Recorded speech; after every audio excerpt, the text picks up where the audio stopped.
জামাতে ইসলাম আজকে ধর্মের নামে যে ব্যবসাটা করছে, মানুষকে বিভ্রান্ত করছে, তার একটা উপযুক্ত জবাব আপনারা ওই জান্নাতের টিকিটটাকেই আপনারা ঠিক মতো তার প্রতি উত্তর দিতে পারবেন। তো সেরকম নানা বিষয়, ফ্যামিলি কার্ড আছে, তারপর কৃষকের কার্ড আছে, ফ্যামিলি কার্ড আর একটা কি জানো, কৃষি কার্ড নাকি ফার্মার কার্ড, সরি ওই আর কি একই ব্যাপার, ফার্মার কার্ড।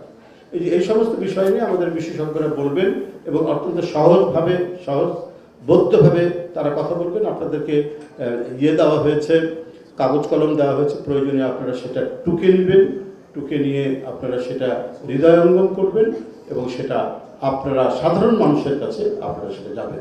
এখন আপনারা বলবেন যে নির্বাচন, আমরা তো ছাত্র রাজনীতি করি, তো আমাদের কি দরকার?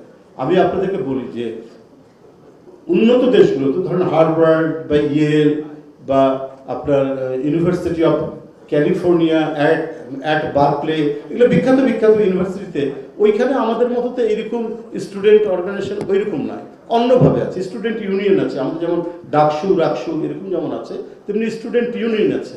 সেখানে বিভিন্ন রাজনৈতিক দলের সমর্থকও আছে। নির্বাচনের সময় ধরুন কেউ কনজারভেটিভ পার্টির সমর্থক, কেউ বা লেবার পার্টির সমর্থক ইংল্যান্ডে, আমেরিকায় কেউ ডেমোক্রেটিক পার্টির সমর্থক বা কেউ রিপাবলিকান পার্টির সমর্থক থাকতে পারেন। এই সমর্থক গোষ্ঠী ওই নির্বাচনের সময় একত্রিত হয়ে ওরা একটা ফান্ড কালেকশন করে ওরা তখন প্রচারণায় বেরিয়ে যায়। এটা স্বেচ্ছাশ্রমের ভিত্তিতে। আমাদের মতো এই ধরনের পার্টির যে অঙ্গ সংগঠন ঠিক এইরকম না, কিন্তু সমর্থকরা তারা যারা রিপাবলিকান পার্টির সমর্থক, তারা তাদের নীতি আদর্শ নিয়ে পাবলিকের কাছে বলে যে এবারে অমুক ব্যক্তি প্রেসিডেন্ট নির্বাচনে দাঁড়িয়েছে, তাকে দেবেন এই কারণে দেবেন। এটাই স্টুডেন্টরা উন্নত দেশগুলোতেও সেই জিনিসটা করে নির্বাচনের সময়, এবং তারাই মূলত ভালো মতো ব্যাখ্যা করে পার্টির পলিসি।